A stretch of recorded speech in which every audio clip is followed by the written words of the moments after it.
కూడా త్వరలో కంప్లీట్ అవుతుంది. ఇది కాకుండా మిగతా డెవలప్మెంట్స్ ఏమైనా పార్క్స్, వాటర్ ట్యాంక్ అన్నీ కూడా సైమల్టేనియస్గా డిటిసిపి నామ్స్ ప్రకారం రావాల్సిన డెవలప్మెంట్స్ అన్నీ వస్తాయి. దీంతోపాటు మనం ఆర్గానిక్ ఫార్మింగ్ చేస్తున్నాం. ఈ ఆర్గానిక్ ఫార్మింగ్ కూడా ఆల్మోస్ట్ నాకైతే ఆర్గానిక్ ఫార్మింగ్లో 10 years ఎక్స్పీరియన్స్ ఉంది. దీన్ని బేస్ చేసుకుని ఈ కాన్సెప్ట్ని ఇందులో ఇంట్రడ్యూస్ చేయడం జరిగింది. సో ఈ ఆర్గానిక్ ఫార్మింగ్ మెయిన్ ఈ కౌ బేస్డ్ ప్రోడక్ట్ ఏమున్నాయో దాంతో మనం చేయబోతున్నామండి. ఇది ల్యాండ్ ప్రిపరేషన్ టైంలో ఆర్గానిక్ ఫార్మింగ్లో ఏంటంటే ల్యాండ్ ప్రిపరేషన్ ఏదైతే చేస్తామో ఆ టైంలో ఘనజీవామృతం అని యూజ్ చేస్తారు. అంటే మీకు ఎందుకు చెప్తున్నానంటే ఇది మీరు కస్టమర్కి చెప్పేటప్పుడు కొంత ఆర్గానిక్ ఫార్మింగ్ గురించి చెప్పగలిగితే ఇంకా కొంచెం కాన్ఫిడెన్స్ పెరుగుతుంది. ఆ ఉద్దేశంతో మీకు కూడా కొంత నాలెడ్జ్ రావాలి ఆర్గానిక్ ఫార్మింగ్ మీద అన్నట్టు చెప్తున్నాను. ల్యాండ్ ప్రిపరేషన్ ఏదైతే చేస్తామో ఆ టైంలో ఘనజీవామృతం అంటే ఈ కౌ డంగ్, ఈ కౌ యూరిన్ ప్లస్ దాంతోపాటు బెల్లం, శనగపిండి, ఇంకా పుట్టమన్ను ఇవన్నీ మిక్స్ చేస్తాం అన్నమాట. ఈ కౌ డంగ్, యూరిన్ అనేవి వాటిలో ఎలాగ కొన్ని ఉంటాయి ప్రోటీన్స్ అవి. ఈ బెల్లము ఇవన్నీ మిక్స్ చేసే దాని గురించి అంటే అందులో ఆల్రెడీ కొన్ని యూస్ఫుల్ బ్యాక్టీరియా ఉంటుంది, సూక్ష్మజీవులు ఏవైతే ఉంటాయో వాటికి ఫుడ్ అనమాట ఇది. బెల్లం, శనగపిండి ఇంకా కొన్ని ఉంటాయి ఇంగ్రీడియంట్స్, అవి యాడ్ చేయడం వల్ల ఇవి మల్టిపుల్ అవుతాయి. మల్టిపుల్ అవి కోట్లలో పెరిగిపోతుంది అనమాట.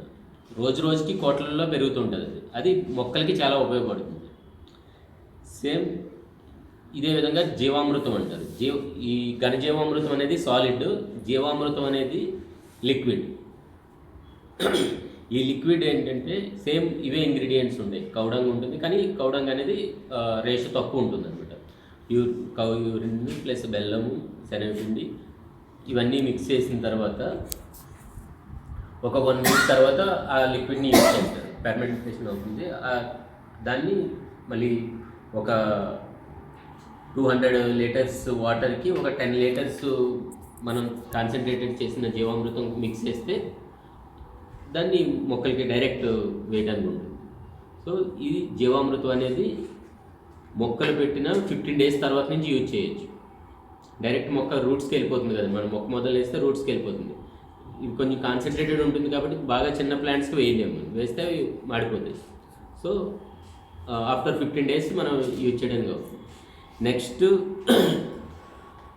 మనకు వచ్చే డిసీజెస్ ఏవైతే ఉన్నాయో మొక్కలకు వచ్చే డిసీజెస్ వాటిని కంట్రోల్ చేయడానికి మనం నీమాస్త్రని, బ్రహ్మాస్త్రని ప్లస్ పంచగవ్య ఇంకా దస్పర్ని ఇవన్నీ యూజ్ చేస్తాం. మెయిన్ ఎక్కువగా యూజ్ చేసేది నీమాస్త్ర ఉంటుంది. నీమాస్త్ర అనేది వేపాకు కషాయం తయారు చేసి దాన్ని స్ప్రే చేస్తాము. అందులో కూడా ప్రతి ఈ కషాయంలో ప్రతి దాంట్లోని కూడా కౌ యూరిన్, కౌడంగు గ్యారెంటీ ఉంటుంది. వీటి వల్లే మనకి త్వరగా ఆ డిసీజెస్ అన్నీ పోతాయి అన్నమాట. నెక్స్ట్ దస్పర్ని అనేది ఎటువంటి డిసీజెస్కైనా వర్క్ చేస్తుందండి. అది మేము మిగతా వాటిలో అంటే మీరు మామూలుగా న్యూస్ అగ్రికల్చర్లో వింటారు, ఈ డిసీజ్ వస్తే ఇది యూజ్ చేయాలి, ఈ డిసీజ్ వస్తే ఇది యూజ్ చేయాలి, ఇలా డిఫరెంట్ ఒక 100 ఎన్నో ఉంటాయి ప్రోడక్ట్స్. సో ఇది అన్నిటికీ వర్క్ చేస్తుంది అనమాట. సర్వరోగనాశికి, అన్ని రోగాలకి పనిచేస్తుంది ఇది ఈ అగ్రికల్చర్లో. సో ఈ దస్పర్ని అనేది ఏంటంటే సేమ్ అన్నింటికి కౌ యూరిన్ ఉంటుంది, కౌడంగ్ ఉంటుంది. అంటే వాటి రేషియోస్ ఉన్నాయి, అవన్నీ ఇప్పుడు ఎక్స్ప్లెయిన్ చేయడానికి కాదు. దాంతోపాటు 10 leaves, ఆ 10 leavesని మిక్స్ చేస్తారనమాట. అవి ఏంటంటే మెయిన్గా వేప ఉంటుంది, రావి ఉంటుంది, అదేంటంటే కానుగ, వేప పళ్ళు తొంగుంటుంది. సో కానుగ ఉంటుంది. ఇవి మెయిన్ మ్యాండేటరీ.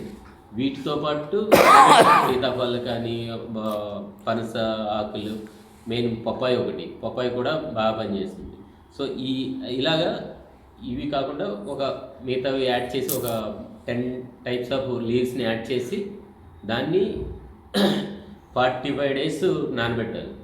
45 days నానబెట్టిన తర్వాత ఆ వచ్చిన కషాయాన్ని అందులో 1:10 రేషియోలో స్ప్రే చేస్తారు. వాటర్ 10 ఉంటే ఇది 1. సో ఇలా స్ప్రే చేయడం వల్ల ఎటువంటి డిసీజెస్ అయినా పోతాయి అన్నమాట. సో ఈ విధంగా మనది ఆర్గానిక్ ఫార్మింగ్ ఉంటుంది.